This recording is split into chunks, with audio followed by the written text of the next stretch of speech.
আসসালামু আলাইকুম। সবাইকে আমন্ত্রণ জানাচ্ছি নতুন আরেকটি রেসিপি দেখার জন্য।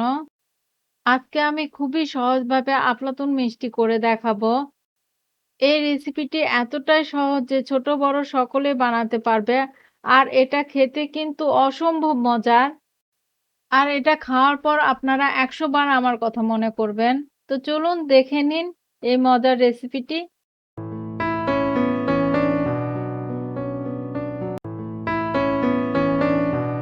আমি এখানে 1/2 কাপ তেল নিয়েছি। এর মধ্যে দিয়ে দিচ্ছি 1/2 কাপ ঘি। আমি এখানে তেল আর ঘি মিলিয়ে ১ কাপ নিয়েছি। আপনারা ঘি বাদ দিয়ে শুধু ১ কাপ তেলও নিতে পারেন। আফলাতুন তো আর ডেইলি বানাবেন না। তাই আমার মতে ঘি দিয়ে বানাবেন, তাহলে এর আসল স্বাদটা পাবেন। তেল আর ঘিটা বাটিতে নেওয়ার পর এর মধ্যে দিয়ে দিচ্ছি ১ কাপ সুজি। এখানে কাঁচা সুজি ব্যবহার করতে হবে, ভাজা সুজি কিন্তু ব্যবহার করা যাবে না। দিচ্ছি ১ কাপ চিনি। এর মধ্যে দিয়ে দিচ্ছি ১ টিন কনডেন্স মিল্ক। আপনারা হয়তো ভাবছেন চিনি দিলাম আবার কনডেন্স মিল্কও ১ টিন দিচ্ছি।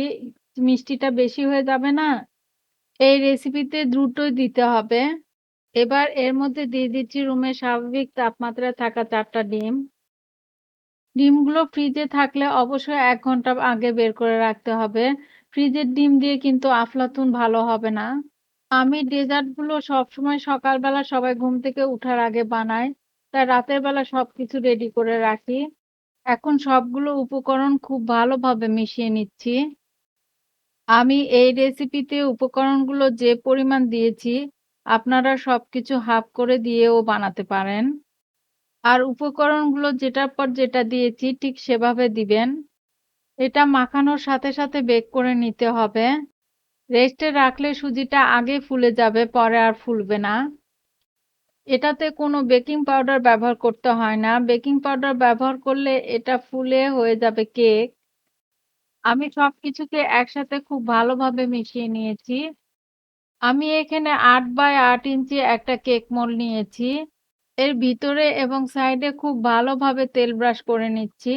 এর ভিতরে বেকিং পেপার বিছিয়ে এর উপরও তেল ব্রাশ করে নিচ্ছি। এখন মাখিয়ে রাখা সম্পূর্ণ মিশ্রণটা এর মধ্যে ঢেলে দিচ্ছি। এখন প্যানটাকে ধরে ২-৩ টা বাড়ি দিয়ে এটা বেক করে নিব। ১৮০°C তাপমাত্রায় ওভেনটা ১০ মিনিটের জন্য প্রিহিট করে নিয়েছি। এখন পাত্রটা ওভেনের মিডল র‍্যাকে রেখে ওই একই তাপমাত্রায় ১ ঘন্টা ১০ থেকে ২০ মিনিট বেক করে নিতে হবে। ওভেনের উপর নির্ভর করে সময়টা কম বেশি লাগতে পারে। তবে ১ ঘন্টার আগে কিন্তু এটা কখনোই হবে না। ১ ঘন্টা পর থেকে আপনারা চেক করে নিবেন। আফলাতুনটা ফুলে উঠে সুন্দরভাবে ফেটে গিয়েছে। আমি মাঝ বরাবর একটা কাঠি দিয়ে চেক করে নিচ্ছি। কাঠিটা ক্লিন বের হয়েছে। তার মানে আফলাতুনটা হয়ে গিয়েছে। এটা কেকের মতো গরম অবস্থায় ঢেকে রাখতে হবে না। তবে ঠান্ডা হওয়ার পর আমি কেটে দেখাবো। আফলাতুনটা খুব ভালোভাবে ঠান্ডা হয়ে গিয়েছে। আমি একটা চাকু দিয়ে চারপাশে ছাড়িয়ে নিচ্ছি। ছাড়িয়ে নেওয়ার পর উপর করে ঢেলে নিচ্ছি। নিচ থেকে কাগজটা সরিয়ে নিচ্ছি। আমি ৪ কোনা স্লাইস করে কেটে নিচ্ছি। আপনারা আপনাদের পছন্দ মতো স্লাইস করে কেটে নিবেন। আমি একটা তুলে দেখিয়ে দিচ্ছি ভিতরটা কেমন হয়েছে। এটা যেমন সুন্দর দেখতে তার চেয়েও বেশি সুন্দর খেতে। যদি আমার এই রেসিপিটি আপনাদের কাছে ভালো লাগে তাহলে অবশ্যই একটা লাইক দিবেন। ফ্রেন্ডস অ্যান্ড ফ্যামিলির মাঝে শেয়ার করবেন। আর সাবস্ক্রাইব করতে ভুলে যাবেন না। সবাই ভালো থাকবেন, আমার জন্য দোয়া করবেন। ইনশাআল্লাহ আগামীতে হাজির হব নতুন কোনো রেসিপি নিয়ে। আজ এ পর্যন্তই। আল্লাহ হাফেজ।